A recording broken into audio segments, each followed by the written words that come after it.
Welcome to the 6.3 notes. These notes are on Riemann sums, summation notation, and then definite integral notation. So this is recap from what we did in class today.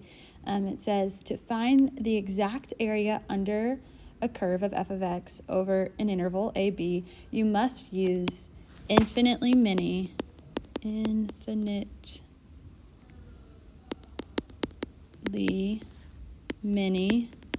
rectangles of infinitely, I'm sorry if I'm spelling this word wrong, infinitely small widths. So infinitely rectangles with tiny, tiny, tiny, tiny widths. And so one thing we reviewed also is summation notation. And so to write the approximate area of the function on the interval 1, 3, so I'm going to look at this graph over here on the left, we could use summation notation. So basically, we're starting at 1, and that 1 is going to stand for like our first rectangle, and we want, in this case, 3 rectangles because if you see it drawn out for you, right? 1 rectangle, 2 rectangle, 3 rectangle, all between 1 and 3. So this is the I equals 1 stands for my first rectangle, and then we're going to 3 rectangles.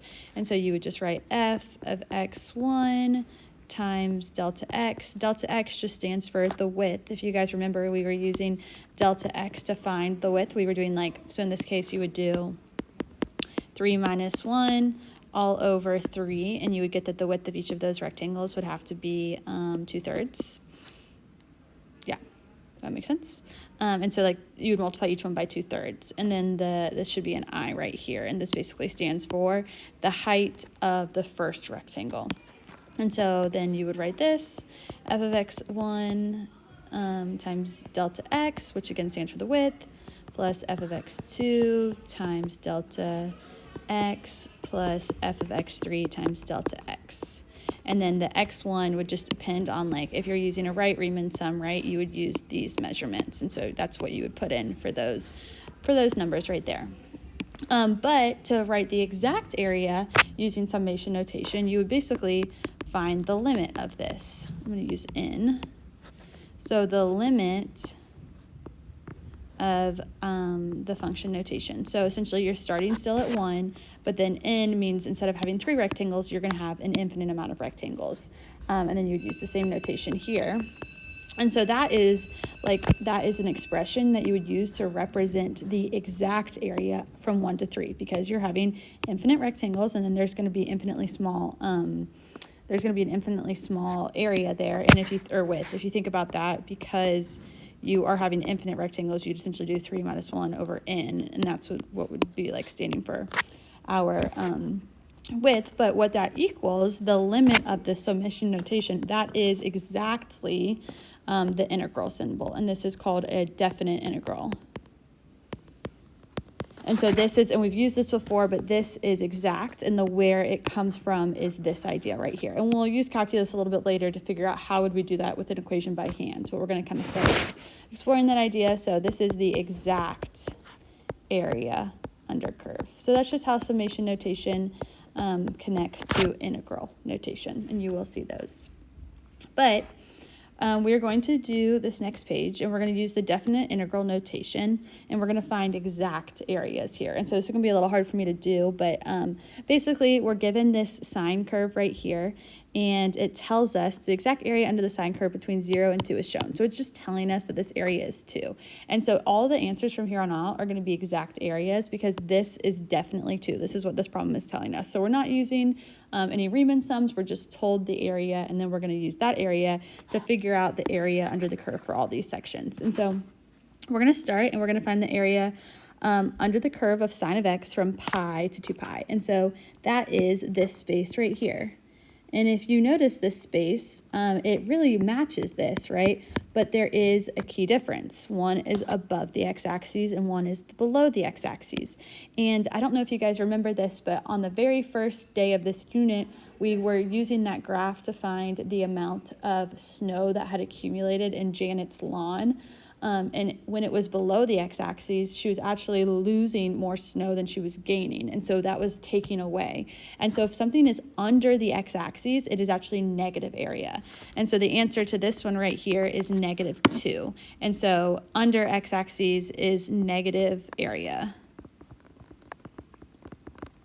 is negative area. So make sure you know that. So like if someone were to ask you for this section right here, it would be negative area, but this section would be positive area. So that's the first. The next section it's asking us is 0 to 2 pi. So that would be 0 to 2 pi. So this area is positive, but like we just talked about, this area is negative. So the area under the curve from 0 to 2 pi is 2 minus 2, which equals 0. And the idea of area under the curve is kind of a weird phrase because this technically is above the curve. And so maybe instead of saying area under the curve, you can think about area between the curve and the x-axis. But people just tend to say area under the curve. And this is what they mean by that. This section, right, in this section. Now we're going from 0 to 3 pi, and you might notice that we don't have 3 pi. But one thing that you do need to know about sine functions is they are cyclical. And so if you notice, like this pattern is continuing. And so we're adding an extra 2 for every interval. So if you see from 0 to pi, it's 2. So from 2 pi to 3 pi, it would also be 2. So essentially you have this 2 positive, this negative 2, and then another positive 2. So it'd be 2 minus 2 plus 2, which equals 2. So that's from 0 to 3 pi. Now we have from 0 to a half. So that is this area right here. And this is half, right? It's pretty obvious. So you'll just take 2, you'll divide by 2, and that gives you 1. So that's the area from 0 to 2 pi. This next one's a little weird. It says the area under the curve of 1 plus sine x from 0 to pi. So if you guys notice, the difference is this is 1. But let's just think about a graph real quick. So this is what the graph of a quadratic looks like. This is the graph of x squared. If you were to graph x squared plus 1, though, it would just be, you just go up 1, right? It would start at 1 instead of 0, and it would look like this. And so when we think about the area under the curve of sine of x plus 1, all we have to do is shift this whole graph up 2 pi. Or sorry, I don't know why I said that. We shift this graph up 1 pi. So it's going to look like this. But then if you imagine this part shifting up, right, this whole section would actually be filled in because of that. And so for this, we know that this section is still 2. But then you also have this section now, and this is just a rectangle, so it's going to be pi times 1. So plus pi, and that's our answer. So 2 plus pi. Last idea is a vertical stretch. It says 3 times sine x. So if I were to make this, say, 3x squared, what would happen is it still starts 0, 0, but it would stretch like this. And so that's kind of the same idea that would happen here. But essentially what you do when you have a vertical stretch is you just multiply. Like you can pull this 3 out. It's essentially saying, like if you think about it, it's saying you have 3 sine of x's. So I just have 3 of these is what it's saying. So it's just going to be 3 times 2.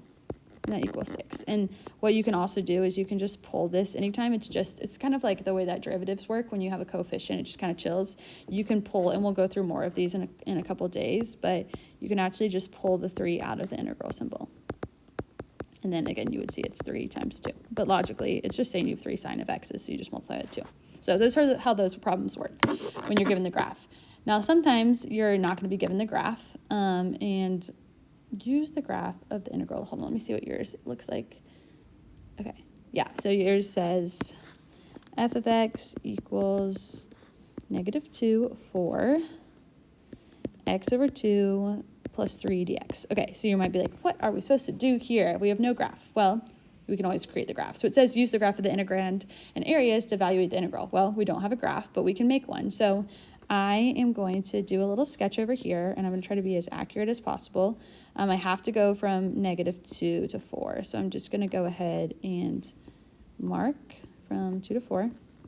Now, what kind of function is this, you might ask? Well, this is just a quadratic, or this is just a, I don't know why I said that. It's just a line, right? The slope is 1/2 x plus 3. You can either write 1/2 or you can divide by 3, but these are the same thing. So I'm just going to go ahead and graph these. So 1, 2, 3. I'm just doing a little sketch. So the y-intercept is 3, and then the slope is 1/2. So you go down 1 over 2, down 1 over 2, and then I'll go the other way too, up 1 over 2, just because we got to get all the way over here. So we're just making a line. It's not perfect, but it's gonna try to be perfect. So that's what the little sketch of it would look like. And then remember, I'm trying to find the area. Oh wait, I did not graph that correctly. Scratch that, I was going the wrong way, sorry. The slope is a positive 1/2, so you should be going up 1/2. I hope you guys caught that. I'm actually gonna, hold on, start this over because I'm gonna need more space on my y-axis. So I'm just gonna make it a little smaller. So I'm gonna start at 3 now, restart. I'm gonna go up 1/2, up 1/2, then I go down 1/2. Okay. My bad. So that's what the graph will look like, and then it goes on forever, but we're only trying to find the area between -2 and 4. And we have been doing, this is a trapezoid. If you guys didn't notice, this is a trapezoid. And so I'll just use the trapezoid formula for this one. So remember, the trapezoid formula is base 1 plus base 2 all over 2 times h. And this is like a trapezoid, but it's kind of flipped. So these two guys right here are my bases.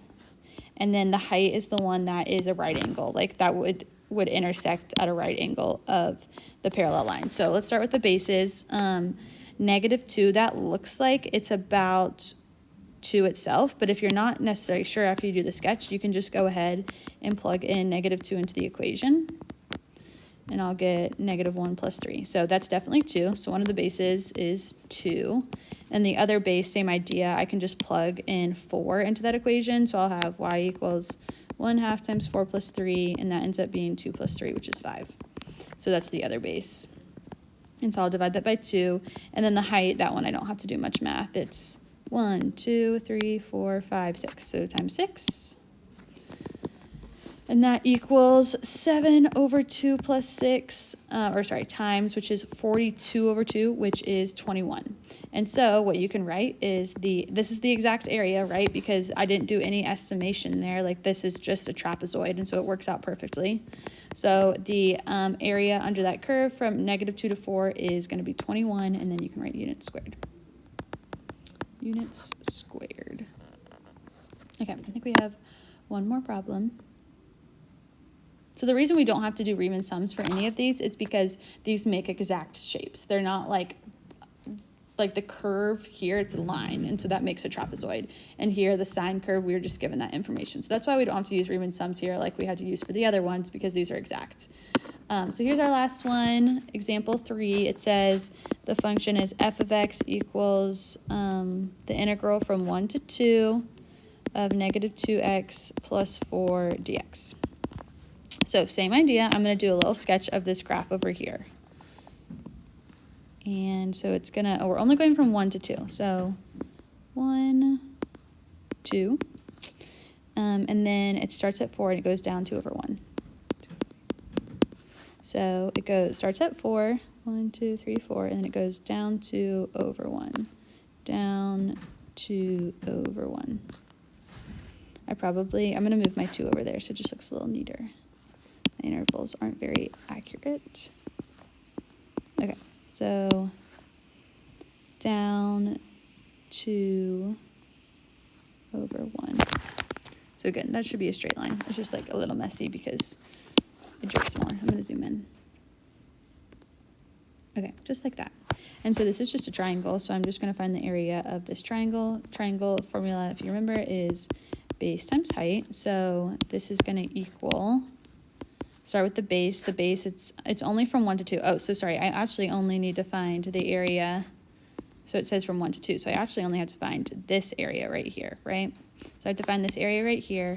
The base, so I'm going to write here b times h. The base of this area is just 1, and then the height starts at 1, and it looks like it's 2, but I can always just check with the equation, so I'm positive, and this ends up being -2 plus 4, which is 2. So then 1 times 2, and then remember it's base times height divided by 2. I almost didn't remember that. And so the answer for this one is 1, and so you'll just write 1 units squared, and that is the exact area under the curve. It makes a perfect triangle, and so you know this is the exact area. And that is it. So thanks for watching. Let me know if you have any questions. Bye.